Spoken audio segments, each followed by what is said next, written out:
Good afternoon, and welcome to the PharmaVOICE 100 Sparks of Inspiration panel. I'm Taryn Grome, co-founder and editor-in-chief of PharmaVOICE. Thank you for spending some of your day with us. We know your time is valuable. And I want to say a sincere thanks to our sponsors who have made this day possible. Before we jump into the content, I want to invite you to view our panelists' bios by clicking on the panelists' headshots in the speakers section below. We've had an amazing morning of inspirational commentary from our panels thus far, and I expect this to continue. We are so lucky to have 5 very inspirational leaders with us today. We're going to explore how these PharmaVOICE 100 honorees raise individual and team performance, how they unlock the potential in their companies, and how they create a culture that fosters passion and clarity of purpose. As they look to spark innovation, blaze new trails, and ignite change in their organizations and across the industry. Joining us are Greg Lewis, Managing Partner and President of Calcium. He's a 2020 PharmaVOICE 100 who is sparking inspiration by remaining team-focused.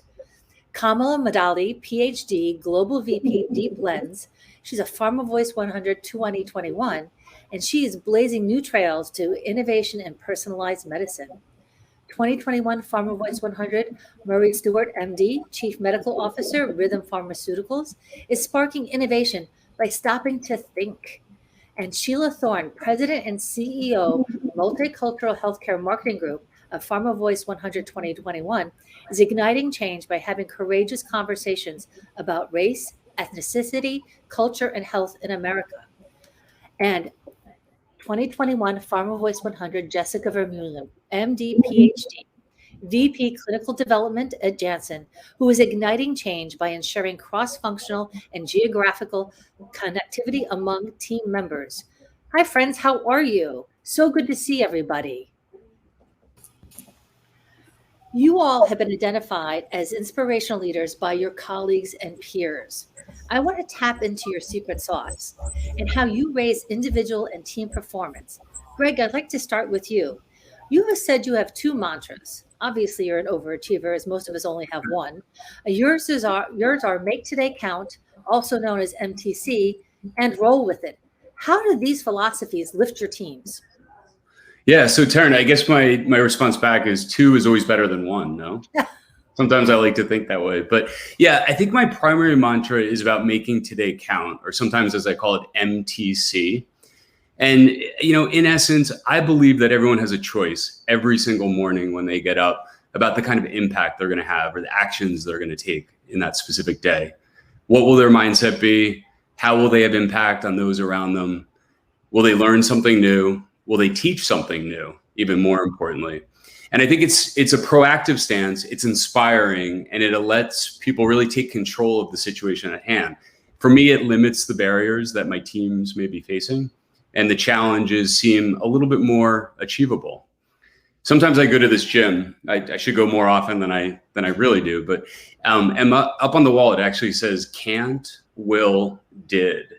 And for me, it's just a reminder, like if you have the mindset or your team has the mindset that they can't do something, they will never get to that point of being able to say they did something or they accomplished something. So it's not always easy. It's not always easy to be inspiring or upbeat or see the silver lining, but I think it's a critical element for a leader. So my second mantra, can I talk about that? Yeah, absolutely. You want to hear about it? Okay. Yes. So my roll with it, Greg. Yes. My second mantra is when things don't always go your way. And it certainly is about rolling with it and trying to embrace the most positive aspect that you can in a given moment, right? COVID, so many challenges for everyone. We've had team members that are in isolation. We have team members that have kids crawling all over them. We have people trying to stay professional. We have the FDA being sluggish at times. And there are things that you just have to roll with. You have to roll with it. And if you keep rolling with things and they become a habit, then you're not learning. So I think the most important thing from the mantra of roll with it is make sure you learn from yesterday and you're not repeating mistakes and you're embracing the team and you're listening to your team and you're trying to find the best North Star to really drive things forward. I love that, finding that best North Star. I also love that learn something and teach something. And, you know, what's the most positive word in the universe is yes and can, right? So when can't comes into the equation, it just fells everything. So I love those insights. Kamal, I'm going to turn to you. And I know you're an overachiever, yet you only have one mantra, which is spread some sunshine. And you do this by being passionate and positive about a commitment to patients' health, especially in terms of precision and personalized medicine. So, how do you infuse this mindset to elevate your teams? Thank you so much, Darren. First of all, thanks to you for bringing really passionate and greater minds together, right? And especially during COVID, we have really unveiled our resilience powers through the turbulence that COVID has really brought into our lives. First of all, kudos to everyone. That's there we are all connecting virtually with a happy face. So, regarding my mantra, Mother Nature is the best teacher, I always believe in, right? Nothing better than sunshine.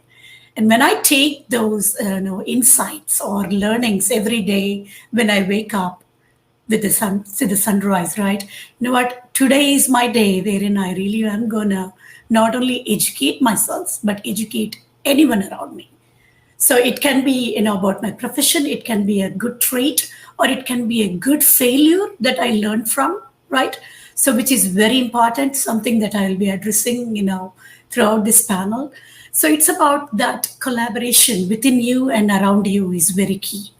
So nothing better than sun, right? It's in a symbolism of collaboration, showering the powers to everyone. So taking that into the professional purpose and mission, it's innovative collaborations that we need to really foster. And in the context of precision medicine or personalized medicine, in the arena of healthcare, where more than 60% of investment is going with oncology or cancer as an example, wherein you're going after a right drug to a right patient, not one drug for all, right? It's great as long as you're in the R&D world. But in the real world, during my experience at Quest Diagnostics on the ground and many other companies, it is not at all proportionate. Real world is far, far away. And Greg, you know this, and Jessica, you know this, and Sheila and Murray, you all know from a unique angle, right? So, what are the pain points of really adopting innovation while we're investing so many brilliant mindsets, time and resources and dollars, right? So one of the biggest challenges that I'm seeing is how do we really uniquely and diversely collaborate to solve the problems? How can we get access, let everyone get access to healthcare, not only as a treatment, but also, first of all, as a knowledge, right? We are at daunting times wherein even the physicians are not aware about the rate at which innovation is knocking our doors. So technically, we really, all of us, it's a responsibility that all of us should collaborate among ourselves and also outside within our communities. And I have learned it a very hard way. I'm a rare disease patient. This is my 10th year. And the concept is all about, okay, how do we bring empathy into the team? How do we motivate them to be those champions? No one need to assess themselves based on their titles or the companies they're representing. Everybody has this really unique knowledge in this space that we can build that by being role models, by talking about your journey, what motivates you. It can be a book, it can be a person, it can be a personal experience, anything. And then share them with about your journey and let them also share. And failures are very important to be shared so that we all feel engaged, connected in the most collaborative way. And that's how you foster very collaborative mindsets. And one last thing is, I think it's our collective impact and empathy, which will help bring unique diversity in our day-to-day commitments, where it contributes to not just the well-being of us, of our communities, ultimately patients who are really relying on us. Thank you. Excellent. Awesome. And you are sunshine, by the way. And that innovative collaboration that you spoke about, which is really how we're going to find our way through this pandemic. We saw it happen in the life sciences over the last 18 months, unprecedented collaborations across frenemy companies, right? And that sharing of collective knowledge and data sharing has gotten us to where we are and where we can start to see the light at the end of the tunnel. So excellent insights. Dr. Stewart, Murray, I'm going to turn to you next. you have taken rhythm to the next level by leading it to its first drug approval. And pronunciation, correct me if I'm wrong, imicavry. And tell us what were some of the key leadership skills you employed to lead your team to achieve this tremendous milestone. Yeah, no, thanks, Taran. And picking up on Kamala's comments about collaboration, getting a drug approved really is about large cross-functional teams getting on together and delivering. It's very much a team effort. And how do you lead a team when maybe you're not an expert in all the areas? So I've got a good clinical background, I've got good understanding of regulatory, but the team that delivers needs to understand clinical, regulatory. There's a regulatory ops team, there's project management, there's CMC, drug supply, there's the non-clinical component. And the question is, can you lead a team without being the expert? And I think you can. But to do that, you've got to have respect for people who you may not know their area of expertise. You've got to have appreciation for them. You've got to listen to what they say, and you've got to actually let them get on and do what they're best at doing. So how do we do that practically? We had sub-teams, so each sub-team went and did the detailed work during the week. But what I think was a strength of the team was that on Fridays, we'd all come together. So the sub-teams would all present what they'd been doing. That allowed the whole team to understand what each team had been doing. It also enabled me to then help alignment across the teams, make some clear decisions and direction with everyone knowing where we were going and what we were doing. That's a great lesson to learn, and how you bring everybody under that umbrella to make sure, in doing so with, as you said, respect, appreciation, listening, and making sure that they have the power to get on with what they do best, and it's in their expertise. And that's the sign of a true leader. So congratulations to you in bringing that drug to market. Sheila, I'm going to turn to you. Your leadership style is collaborative, motivational, and educational. You spent a lot of years as a high school teacher, so I know where part of that comes from. But please share how you use these skills to evangelize others to address and dismantle systemic and institutional racism in the healthcare system. Gosh, do we need you now? Well, thank you, Taryn. I appreciate that. And I love the word you use, evangelize, because when you choose to be in multicultural marketing for a very male-dominated industry, as well as an industry that's based its research on white middle-aged men predominantly, when you talk about race and ethnicity, you truly have to be part of a ministry. So I am an evangelist. Race is so controversial. It's so volatile. And it makes people incredibly uncomfortable when to have that conversation, even just the mention of the word. So I help my team to educate themselves about race and ethnicity and culture, so that when we speak to our clients, we speak from truth, we speak from data.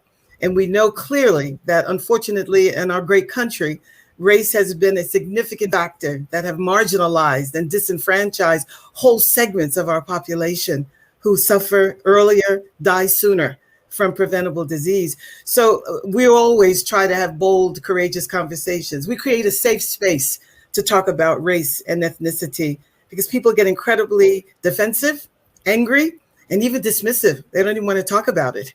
So clearly we have to bring them into the conversation and motivate them to know that quality healthcare is a right for all.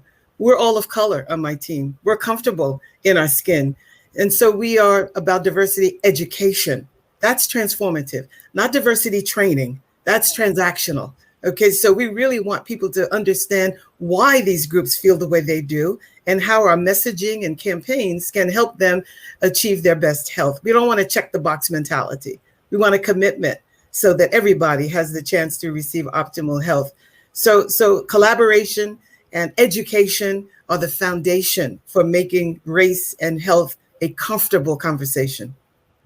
Well, I am a devotee of the Church of Sheila, I'll tell you. What you're doing is so important. And, you touched on some of those really hard things. Those are hard conversations to have. And doing it with poise and generosity is remarkable. So thank you. I'm going to turn to you now, Jessica. You are a true people person, and you're a people leader. And you put the priority on connecting global team members. And you've done so virtually. You've been working virtually now for a very long time. So this is not this COVID environment is not new to you. Can you share some of your leadership tips that have led to the development and approval of several really important medicines, including Sylvant for Castleman's disease and Darzalex Faspro for the treatment of newly diagnosed AL patients? What's your secret sauce? Well, I think it's you're as good as your team, so that's one thing. But those approvals for those really, really desperate patients, I would say, because for both those patient population, they're rare disease patients. So I have a good panel to be part of. They didn't have a treatment being developed, and so making that a reality is a highlight mostly for the patients. I think that's the most important part. But these rare diseases, they're really uncharted territory. So it requires a lot of collaboration, not just with your team, but really with the patients, the patient advocacy groups, the physicians who work on those teams, the health authorities, because it's a global delivery, and outcome measures that need to be applicable around the world, because that's the other point. I mean, in those rare diseases, there's no point in going for regional accrual or anything, because you need to really find the patients wherever they are to make this work. So as I said, I think it resonates well with what Craig said earlier and the others, is the teams are the one that make the success. They were instrumental to the registration of these particular drugs. Because for these difficult things, you need a collective brain power to be successful, and all functions, and the other panelists spoke about all the different functions that you need to get a drug approved. They need to be part and engaged in the whole process.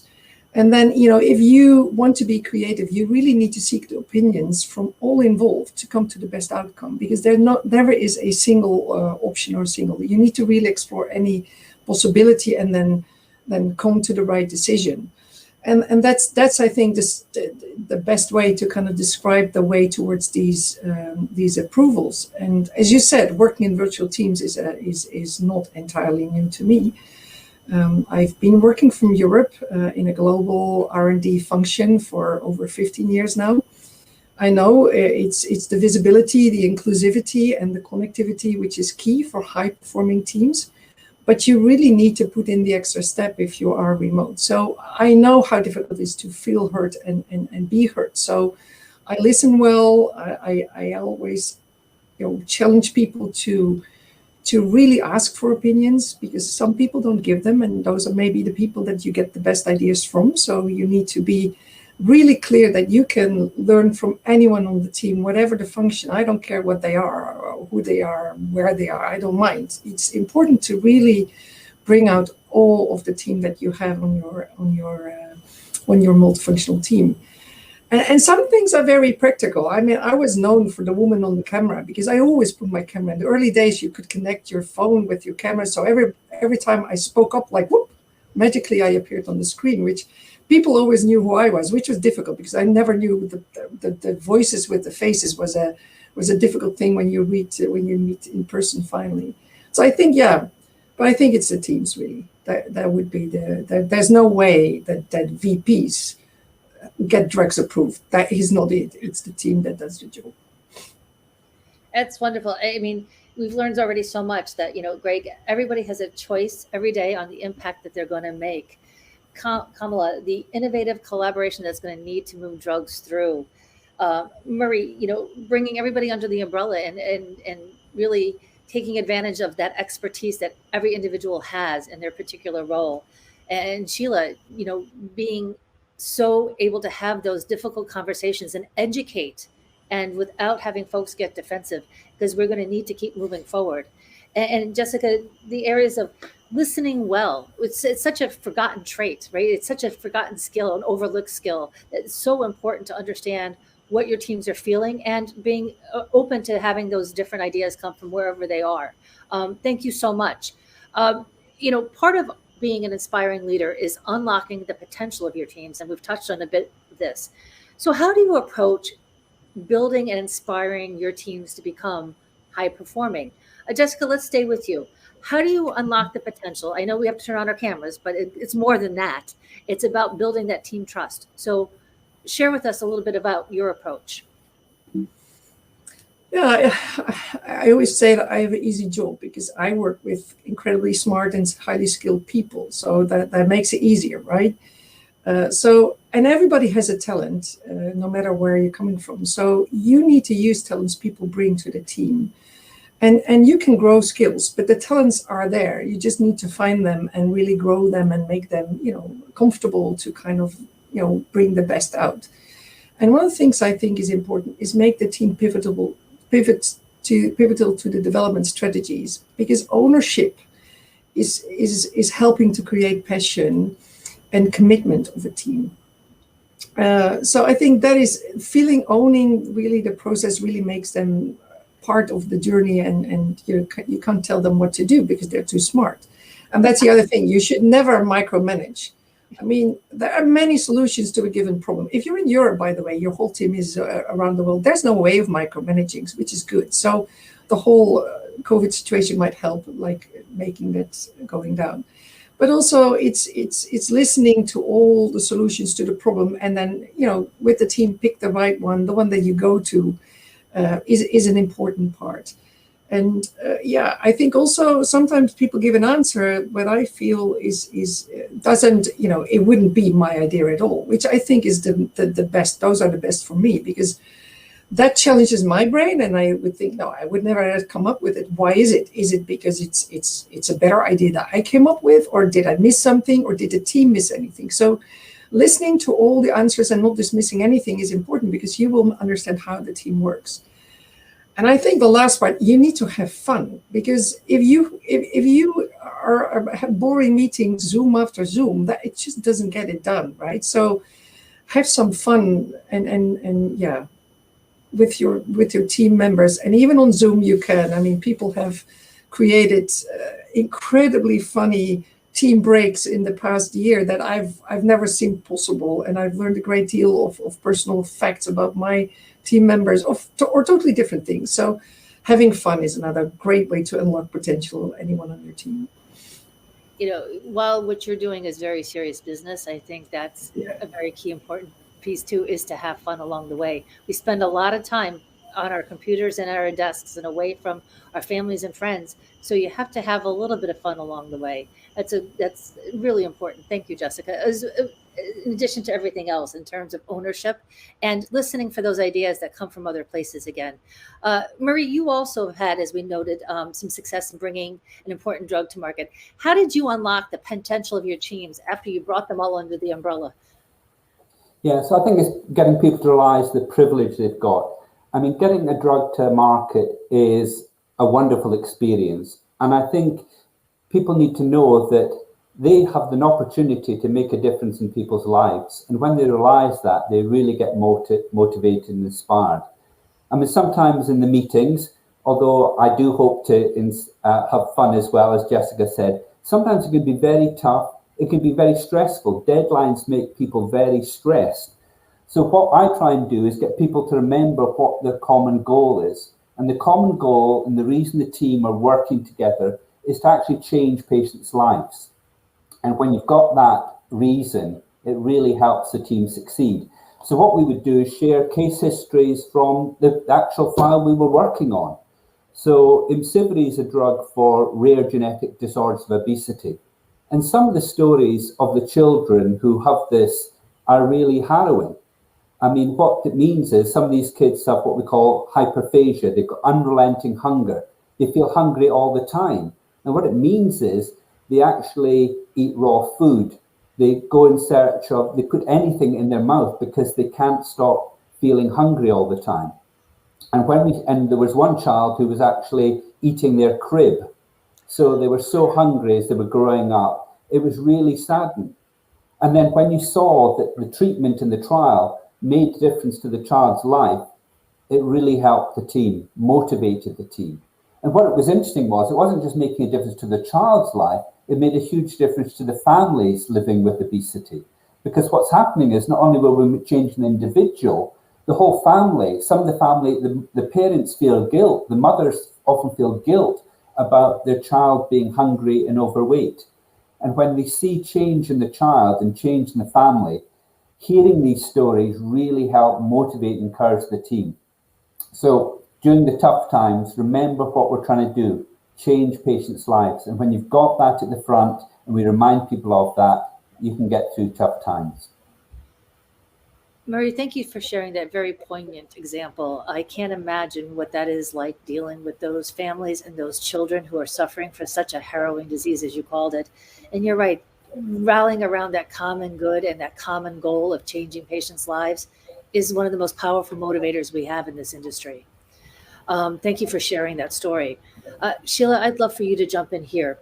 How do you inspire your teams or organizations to operate at their fullest potential? Thank you, Taryn. And Murray and Jessica were right on point. And it's all about the patient. It's all about understanding and listening to the patient and meeting them where they're at. And of course, we always have a lot of fun. But clearly, I do think that I tried to do this by example. I'm always learning. I am a woman of color.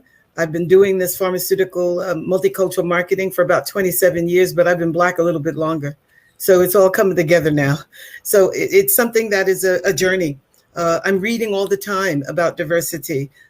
Just this year, I connected with the Shinnecock tribe out in Long Island about multiple sclerosis and diabetes. So these are segments that have not been in the mainstream loop, as you will. Books that are out there, especially now with the pandemic. There's a great book by Dr. Ibram Kendi called How to Be an Anti-Racist that is phenomenal in terms of opening our eyes and perspective about race. Robin DiAngelo wrote a book, White Fragility.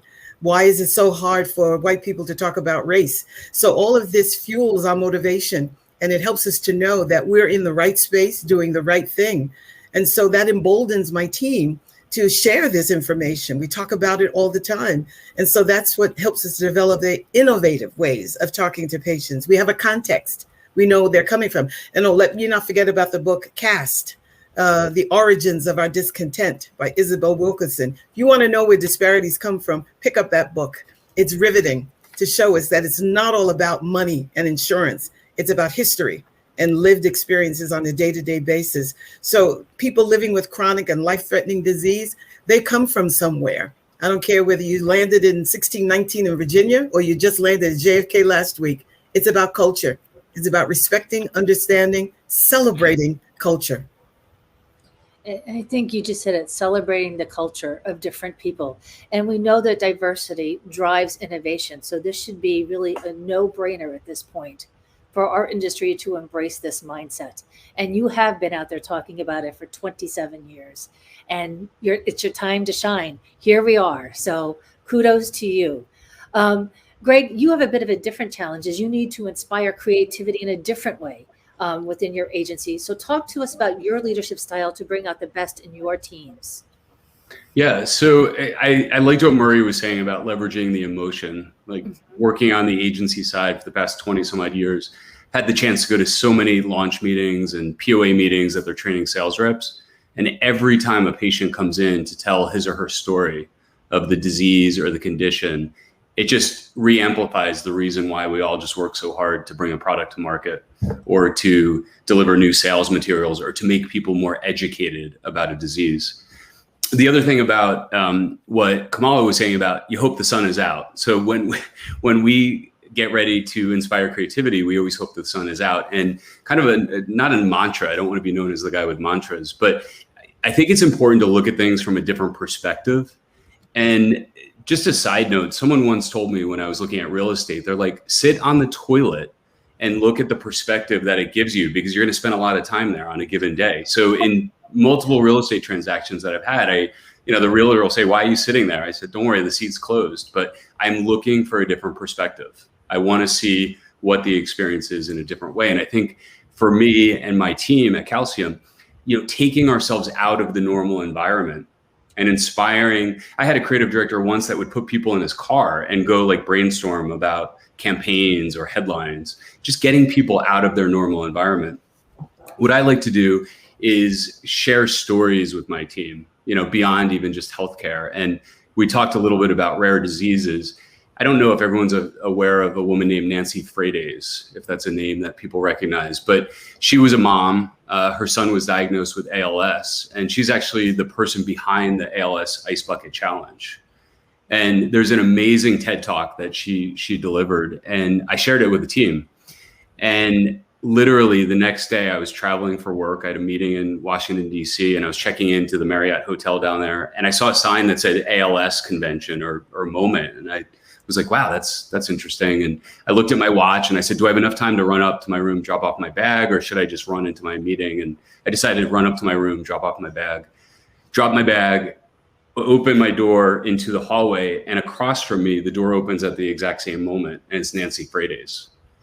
And I was in shock for a moment. And I said, oh my gosh, I just showed your TED Talk to my team. Like, how inspiring, what a coincidence. And after we began to talk a little bit, she then said to me, Greg, there's no such thing as a coincidence. There's a reason why we met. And she and I have stayed in touch. And unfortunately, her son lost his battle with ALS. But the impact that she has had on the community, on rare disease, on marketing, on education, on social media is just amazing. And, she was a mom. She was a mom with a story and a mom who wanted to fight a disease that her son had. So there's always ways to inspire creativity. You got to get out of the norm. You got to take a different perspective. You hope the mojo is on your side and the sun is out, but you got to put yourself in a patient's perspective or a caregiver or a loved one's perspective of what they're dealing with to truly understand the solution, the creative solution that we need to bring to the table. And have some fun. So I agree with that. You need to have a little bit of fun and a little bit of unexpected to make sure that, the team is inspired. Well, you have a fun calcium culture. So We do. There's no lack of fun there, I'm sure. Yes. Thank you so much for bringing that very poignant story. And it goes to show, you're right, there is no coincidences, and it's the right place at the right time for the right reason. And thank you so much, too, for giving us a different perspective on what location means when you're in the real estate hunt. Thank you. And finally, Kamala, your focus, as we've touched on before, is squarely on patients. And you noted that you are living with a neurodegenerative rare disease yourself. And how does this patient empowerment movement that we're seeing resonate with your teams? And how do you harness that power? Thank you. First of all, Greg, amazing. I am actually getting doses of calcium, which is necessary for your muscular movement, right? Everything that you express. My first research project was on calcium channels in my PhD. So it's amazing. Thank you, Taryn, to really, bring my voice to the world as a rare disease patient. As I'm talking, sometimes I go through slurred speeches and some facial twitches on top of a whole slew of signs, including paralytic attacks throughout the body. I opened a fifth dimension of my journey as a rare disease patient, mimicking multiple sclerosis, mimicking Parkinson's in some context, scarily ALS. And I'm like, who am I? Why me is the battle. But then that fifth, with a 3-year-old sitting in my lap 10 years ago. So I'm like, what do I explain? So, and then I'm like, okay, what am I becoming is the next thing. I immediately took that perception and like, you know what? I'm not going to give this battle up, right? This is teaching me something that not only is going to help me, but help everyone else in this journey. And through my patient advocacy activity, if you see my LinkedIn profile, I'm involved as a board member on one of the public announcements I did is with Paltown, which is an 8,000 patient community of colon cancer patients. Oh boy, it changed my perception, my commitment, my way of assessment of my professional success, which I communicate to my teams openly. It's a responsibility. I beseech everyone on this panel and all the attendees, take time to be an advisor or an advocate to a patient advocacy organization. You know why? You will feel and see the power of hope driven by science and innovation at the individual level. You will also really feel the failures. Yes, indeed, the failures, right? Which we really need to take them as pillars of success in coming up with, like Murray is trying to come up with a new R&D pipeline in obesity, right? Jessica is trying to focus on rare diseases. Those failures are very much necessary. We need to feel and we need to be more committed. For example, this was all over the news. A 13-year-old, Jaden, I'm sorry, I'm having tears in my eyes. Colon cancer. What are we really facing here in the new generation? It's hitting home. Our kids, our generation, our communities. So, he gave up. He gave up finally in July 2021. I did an open shout out. I just launched my memoir today as a rare disease patient, what I'm becoming and what I'm learning. Is like, we really cannot accept this as is. Can we take these real world experiences? And while the clinical trial design is happening, Murray, this is a question to you. I would love to, hear, or to Jessica offline is, can we take this real world insights? I don't want to apply another pediatric application. Can we expand during the study design itself? Indeed, someone like Jaden is eligible for a trial, which is basically designed for adults, right? So, really, these questions are coming up because I started looking at it in a very unique way. It's perceptual diversity. How do we perceive things, right? How do we perceive and how do we enable it and implement it to our professional goals, which can become purposeful mission, not just a job to have a paycheck, right? Paycheck is a gift in my view. And that's the mindset that we need to infuse, how we need to build that empathy and impact that our professions are contributing. What a blessing we are all on in healthcare. And, this really helped me build that humanity and empathy angle by looking at it from that patient-centered mindset as a patient and how I'm actually learning it from various patient groups. And for example, in Deep Lens, what I love is, which is focused on patient pre-screening for oncology patients in cancer, we celebrate, which I never got that opportunity while I was in pharmaceuticals or diagnostics, wherein we celebrate internally throughout the company. And I always say Kamala's candy time because we enrolled a patient. That window of opportunity where you have few weeks for a cancer patient while they're switching from one drug to the other drug. So hence, we really need to foster these circles of learning, really, wherein we really need to have the next generation leaders and teams who really motivate their employees and share their journeys. So, and a open shout out, Sheila is a board member of Grit Health. I'm an advisory board member since 4 years. What an organization. I would love to bring Dave as a speaker, Taryn. He is a 2-time cancer survivor, worked for Pfizer patient experience team. All his team members, including me, we are either battling with rare disease or cancer. What an empathy, wherein you're going in, knocking the doors of cancer patients and talking about science and innovation, which they've never heard. Ultimately, that's what we want to see, right? We want to adopt innovation, right? We want to be profitable, not only from a monetary perspective, but from good community health, which includes good patient health. So really, bring that empathy element and humanity element daringly, audaciously, I would say. Then you become an authentic leader. Wow, you are the power of hope right there. And kudos on your book. And I can't wait to read it. So exciting. And you're right, the circles of learning. Kamala, your passion is just like, it's infectious. So thank you so much for sharing your personal story and sharing your journey with us. Truly appreciate that. As we go forward, I want to remind our audience to please share your questions with us, and we will get to them as many as we possibly can. As we round out our conversation today, let's do a little bit of a rapid fire here, if you don't mind. And let's talk about inspiring leaders create inspiring cultures. Sheila, you touched on this a little bit earlier, but let's start with you. What are the 1 or 2 keys to creating a winning company culture in your view? Well, Greg, Jessica, Kamala, and Murray have all said it, and I'll just say it again. It's about building a team and encouraging the team to be the best that they can be. I may be the president and CEO, but my ideas are not necessarily the best ones. So everybody brings something to the table to make this an effort that makes them feel valued and appreciated. And we work at bringing out the best in each other. In terms of multicultural marketing, one size does not fit all. It never did, but it really doesn't now. And if we're ever going to help everyone achieve their optimal health, we've got to have everybody at the table. So I'm passionate, I'm excited about what I do every day. That's contagious.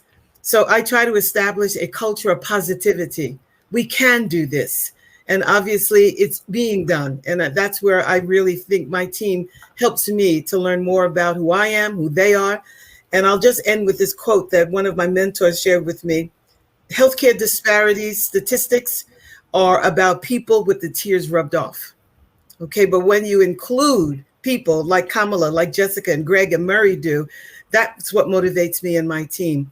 We do well by doing good. We will do well because we're doing good. And that's the best of all possible worlds. Enlightened self-interest. You can make money and serve society. The two are not mutually exclusive. Yep, can's got nothing on can't, and that is awesome. Thank you so much, Sheila. Murray, let's circle back to you. Yeah, so one thing I want to bring up that I think I was amazed at when I came to America from Europe is there's still a lot of hierarchy in big companies and in lots of parts. And I think we've got to cut through that hierarchy. And often it's not about the individual. So I thought, well, I'm not intimidating. But sometimes it's the title and position that can be intimidating. So I went to one meeting in Japan carrying the title of CMO of GSK, and a junior person came to present, and she was actually shaking to present to me. And I realized it wasn't me. It was about the structure we've created that actually can intimidate people. So cutting through our hierarchy is something I believe in strongly. But it's not just words. What it means is you've actually got to be accessible. So how can you be accessible?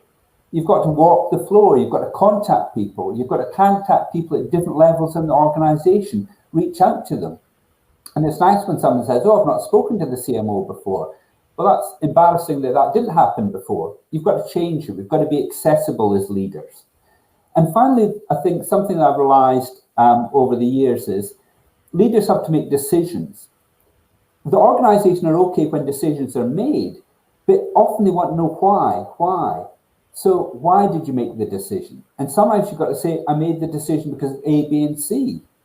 And then what's even greater as a leader, sometimes you made the decision, and guess what? I made the wrong decision, and now I'm making this decision because I think given this information, we should go in this direction. So I think cutting through the hierarchy, being accessible, and explaining your decision-making can help people. Mary, you're the epitome of what a leader is, and it's not a noun, but an action. So kudos to you, and thinking through how to remove some of those barriers with your folks and leveling the playing field and making those tough decisions. Sometimes it just lands on the leader's desk and it is based on data, but it has to be done. But I like that. Rethinking how we are stratified hierarchically in our organizations could make a world of difference. Thank you for bringing that to light. Kamala, I'm going to turn to you next. Well, I want to share something. Do you see it? Wake me up when I'm CEO. I found this at Charming Charlie's, by the way, the story. But then, what's the definition of a CEO, right? Chief Executive Officer. Yes, Greg, you're one of those. The definition that I took, once again, perceptual diversity. Chief Empowerment Officer in anything that you do, whether it be in the kitchen when I'm cooking, right? It is the most, I wrote a chapter on homemaker, what leadership qualities a homemaker brings. So now making my maternal grandmother a CEO and paternal grandmother a CFO and my mother a Chief Innovation Officer, actually. Because I've seen many women actually in the most complex society, right? Most beautiful and complex society, put on multiple hats. Speaking about women empowerment, who raised the most empowered leaders despite sex, male or female, right? So, but also who were very open in discussing to me always about their failures. They were never hesitant about that. Once again, I circle back to the world. It's a request. Just like I published in the Forbes article, it's coming out tomorrow, is they interviewed few of the members. And it's like, you know what are the 10 ways we encourage talk about failure in any company? And one of the executive and management coaching companies, one of the CEOs is a very dear friend in Philadelphia. When I launched Women in Bio Philadelphia chapter, is basically, I asked him recently when he came, hey, let's design the most robust, most diverse DE&I boardroom ready program. And I said, show me one program which talks about failures. So now I'm like, nobody. We are so hesitant. We have been so trained that failure is not something that we should talk. But the definition of failure is first attempt in learning, fail, right? So let's talk about it. Let's infuse that culture. Let's empower individuals to talk about their failures. It should start from the leaders, not from the beginners. Because the leader is the role model, right? Just like I talked to my middle schooler. Yes, I have battled. Being a Southeast Asian, I battled about color in my school. Can you believe it? And I'm like, as a scientist, now I go nuts. It's like, it's a tropical climate. You're supposed to be tanned. You're not supposed to be fair. Okay. So, so it is very important to infuse the right culture, and through the learnings and through the successes and failures. Few pillars I would give back to the community. And I also mentioned in my memoir is build that empathy, like we talked all about. Empowerment comes, it's a fascinating attribute. Self-empowerment, human empowerment as we humans, woman empowerment, which is a special sort of attribute that I think, being born as a woman, that I want to see more leaders, right? And I become a better leader as I'm actually moving forward. So and then mindset and that unity and diversity. That's where we need to have that. And that perceptual diversity, as I said, how we perceive challenges. Instead of just mulling over, why is this happening to me? Change the mind shift to, what is this teaching me? You are opening up an infinite dimensions of possibilities. And finally, I'm happy to talk to anyone one-on-one, and let us become the change we want to see. And my book tagline is becoming the change I want to see. That's excellent, Kamala. And that perceptive diversity is such an important concept. And I want to be invited to your personal boardroom when you get all those C-suite people from your house around the table. That's going to be amazing. Greg, I'm going to turn to you next. What are some of your secrets to cultural success? Yeah, so I got to get Kamala's book. So I just wrote that down. I don't know if it's on Amazon yet, but we gotta track that down. I'll announce it on LinkedIn today. Okay. We've all talked about respect in different ways quite a bit, respecting ideas, respecting our colleagues, respecting people's perspective and team. And it's actually a core value of ours at Calcium that we lead by respect. And I think that's critical to success really for anyone. I also think being authentic and really like standing up for what you believe in. For me, it's, we talked a lot, I think Murray's point about someone younger on the team being nervous because of a title. I always coached my teams, guys, if you're nervous, ask a question, just break the ice a little bit, get your voice out there, pose a question. You might not have the answer, but you're going to spark a point of view from other people. And you're going to be part of the conversation. And little by little, your point of view will become bigger and more robust and more profound. But if you don't start, you're not going to, it's kind of back to that can't, will, did. Like you got to try to get to the did part. We talked a lot about empathy. I think understanding the patient mindset, understanding our colleagues' mindset. Not everyone comes to work every day and had a great night before. Right. But how do we inspire those around us to push and think and really focus? I think being present is a really important element of leading and being successful right now, because we all have a million things around us. And I always say to my team, I used to say to my team in a meeting, oh, guys, please close your laptop and turn your phones over. I can't do that anymore because we're all on our laptops or phones. Right.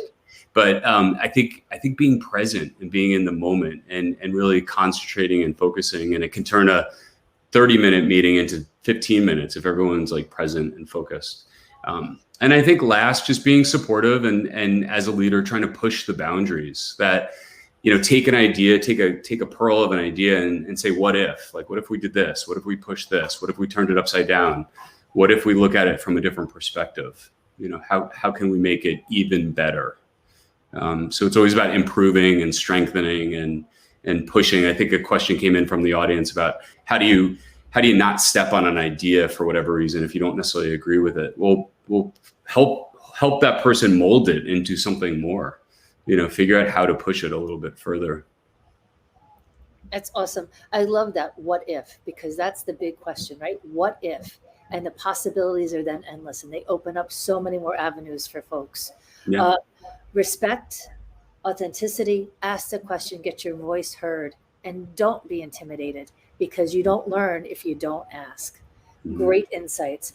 And Jessica, I'm going to finally turn to you. You've created, obviously, a winning and virtual culture. What are some of your keys to success? Well, I mean, the key of success is sharing the same passion, right? So the mantra of J&J is the patients are waiting, and that's true. I mean, there are patients waiting, and a virtual community is as good as you have the connectivity and really the passion from the people, because all around you, people are pulling at you. Your kids can't go to school. There's all kind of things. Your environment doesn't look the same as in your home. So there's a lot of pulling to people, and being there and really being attentive and focused is what it means. And a camera may sound stupid, but it's a way. You can't multitask. I mean, people would see if I were texting all the time. So it doesn't work that way. If your camera is on, there's no way that you can say, oh, can you repeat the question because I didn't hear it, or whatever. So it's really being there. And that to me is a really important one. And being open, accessible, that like Maria said, I mean, that is a really important part. I mean, I have a lot of mentees throughout the company, even some who left the company. Fine with me. I like to talk to anyone who has time to share. And obviously, you cannot talk to everyone. That's unfeasible. But you can be open and accessible to both your team members, but also to people outside who want to know what your job is like, what is, and how decisions are made. And being a role model there and creating that accessibility, you can do that virtually as good as people can walk by your office. So that shouldn't make a difference. So to me, that is really critical. And the last part, I think, also is if you do that, then you're able to really develop team members that are even better than yourself. And if they get better than yourself, which is great, because then you can do other things, which is a great thing. So that's a great objective, and that it also gives a lot of opportunities for other people, and the win-win is always there, and it creates the right team spirit. And the last part I would say is celebrate successes. Virtually, it's really, you never get there in one time. That even getting drugs registered, it takes years and years. And so those small successes, even the small successes, really, really are important to share. And that to me is what's critical. Jessica, what you're talking about is really taking your ego out of the equation. And not every leader is open to doing that. So for you to be able to step back and let your folks shine is really the mark of a true leader. So congratulations to you. And fostering that environment where not only is it serious business and you're doing serious work, but you can have fun and connect with each other is so important. So kudos to you. We have just a few minutes left, and there was a question that came in, and it was to Sheila. So if you don't mind, I'd like to ask you this, because I do think it's an important topic, and then we'll get to as many others as we can. We have about 3 or 4 minutes left. Sheila, this person would like to know your perspective on how we can be most culturally competent in the design of pharmaceutical and market research in particular, using in-culture researchers or for qualitative research, et cetera, which could really be like a 2-hour talk for you, I understand. So I'm going to force you to kind of condense it down to 2 minutes. No problem. And thank you for that question. Yeah, never. Clearly, cultural competency has been bandied about for about 2 decades now, and not everybody really understands what it means. But this is an excellent question, because first and foremost, you need to have people on your team who look like and understand the population you're trying to reach. They may not give you the quintessential answer, but they'll give you some intuitive insight into these groups. So having them on the team is important, and bringing them into the team is important. The second one is to really start doing your homework. I started with that with education. Understand these populations, understand where they are, why they are the way they are, and why they believe the way they do. And that forms the basis for the kinds of questions. Who should ask them? Who should answer them? So you've got to start ground one. Most people that I have the pleasure of doing cross-cultural educational programs fall into the category of you don't know what you don't know. So do your homework, okay? These groups are not monolithic.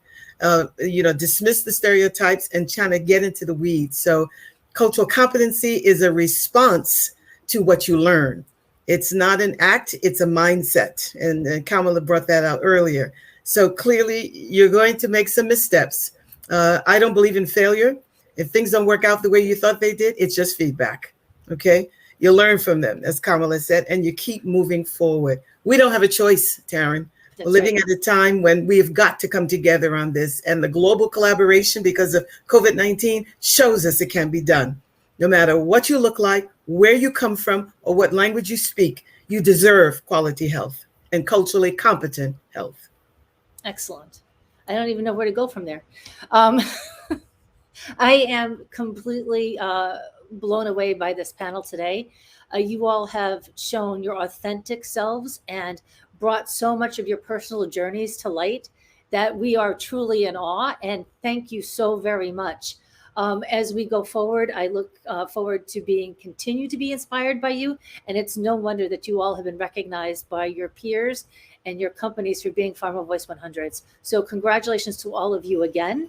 And again, thank you so much for sharing so much of yourselves today.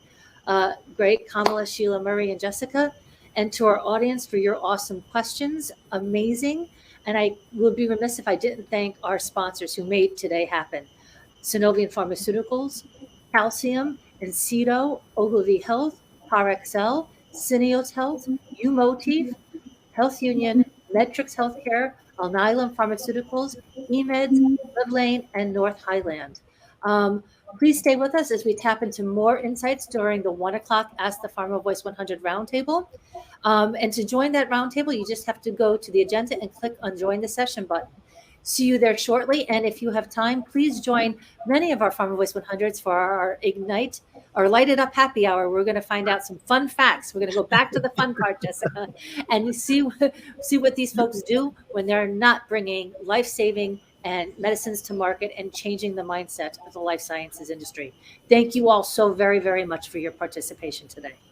Thank you, Taryn. Thank you. It's been a great pleasure. Yeah. Thanks. Be well, stay safe. Bye-bye. Bye now.